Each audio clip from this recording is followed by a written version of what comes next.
সকাল সকাল উঠে দেখি যে রান্নাঘরের পিছনে কতটা জল জমে গেছে দেখো। আর এখনও বৃষ্টি পড়ছে, কিন্তু টিপ টিপ করে বৃষ্টি পড়ছে এখনও।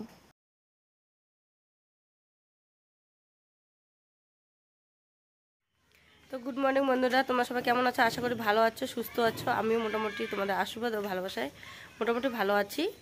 তো দেখো, সকালে উঠেই সকাল থেকেই খুব বৃষ্টি চলছিল।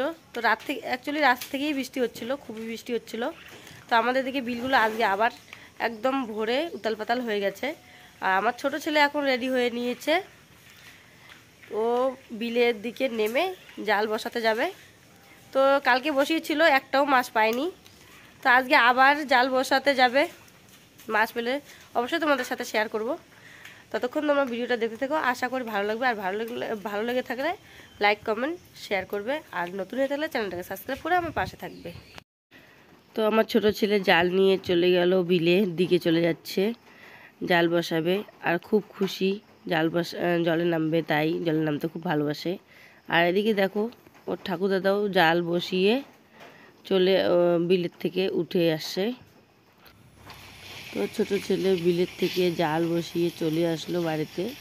তো এসে দেখো, এখন ছাগল নিয়ে যাচ্ছে রাস্তার ধারে, ছাগলটা রাস্তার ধারে বেঁধে রাখবে। তো ওইখানেই বারবার বৃষ্টি আসে, তাই ছাগলের ঘাস খাওয়া খুব অসুবিধা হচ্ছে। আর এখানে ঘাসও নেই বর্ষাকালে। তো বন্ধুরা, আমি সমস্ত বাসি কাজ সেরে চলে আসলাম রান্নাঘরে। তো রান্নাঘরে এসে ভাত বসিয়ে দিয়েছি, আর এদিকে কুকারে আলু সিদ্ধ বসিয়ে দিয়েছি। এখানে আলু সিদ্ধ হচ্ছে, ওদিকে ভাত নামিয়ে নিয়েছি। আর আমাদের এদিকে লাইন নেই, মোবাইলে চার্জ নেই, তবু ঘরটা একদম অন্ধকার দেখা যাচ্ছে, ভালো বুঝতে যাচ্ছে না। আর বন্ধুরা দেখো, আজকে কি বানাবো। তো আজকে কোনো সবজি নেই, আর বাজারও যাওয়া হয়নি বৃষ্টির জন্য। পাতা বলি আমরা, নরসিংহের পাতা নিয়ে এসেছি, আমাদের এইখানে পাশেই গাছ আছে। তো নরসিংহের পাতা নিয়ে এসেছি, এটাকে পকোড়া বানাবো। তো আমি পকোড়া বানাবো। আতপ চাল ভিজিয়ে রেখেছি, বাড়িতে করে আতপ চাল ভিজিয়ে রেখেছি।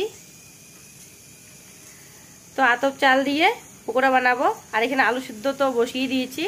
তো পকোড়া বানিয়ে আলু আর পকোড়া তরকারি বানিয়ে নিব। আজকে এক তরকারি ভাত রান্না হবে। তো এদিকে আমার পকোড়া রেডি হয়ে গেছে, ভেজে নিচ্ছি পকোড়াগুলো। আর ওইদিকে আলু ছুলে পেঁয়াজও ছুলে নিয়েছি একটা। তো আলুও ছুলে নিয়ে নিয়েছি। তো আলু সবজি হবে, আর এদিকে পকোড়া ভাজা।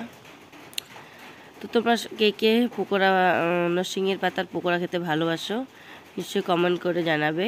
তো দেখো বন্ধুরা, আমরা রেডি হয়ে নিয়েছি, এখন মাঠে যাব ধান লাগাতে। দেখো, এত বৃষ্টির মধ্যে তো মাঠে যাব, ছাতি নিয়ে নিয়েছি। আর এই দিদিটা রেনকোট নিয়ে নিয়েছে, আমার তো রেনকোট নেই, তাই ছাতি নিয়ে নিলাম। তো ছাতি নিয়ে অবশ্য ধান লাগাবো না, রেখে দিব। আর ওদিকে যখন বেশি বৃষ্টি আসবে ছাতি নিয়ে বসে থাকবো। আর খাওয়া দাওয়া করে সুপারি মুখে দিয়ে চলে আসলাম। তো এখন চলে যাব মাঠে।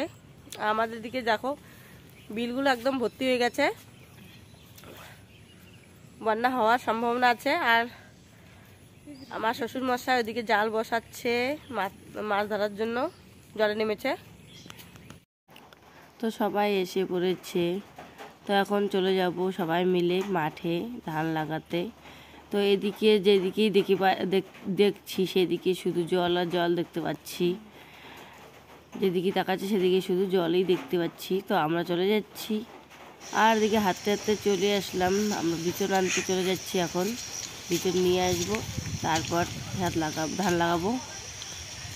আর এদিকে দেখো, বাচ্চারা নকটু গাছের নিচে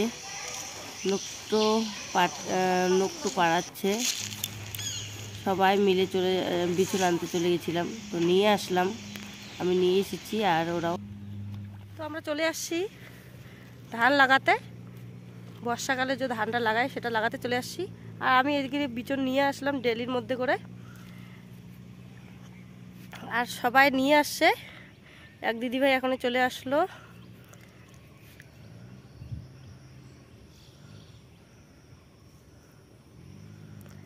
আর এই যে এই জমিগুলো এখন ধান লাগাবো, এই জমিগুলোতে তো তোমরা ততক্ষণ ভিডিওটা দেখতে থাকো, স্কিপ না করে ভিডিওটা দেখতে থাকো, আশা করি ভালো লাগবে।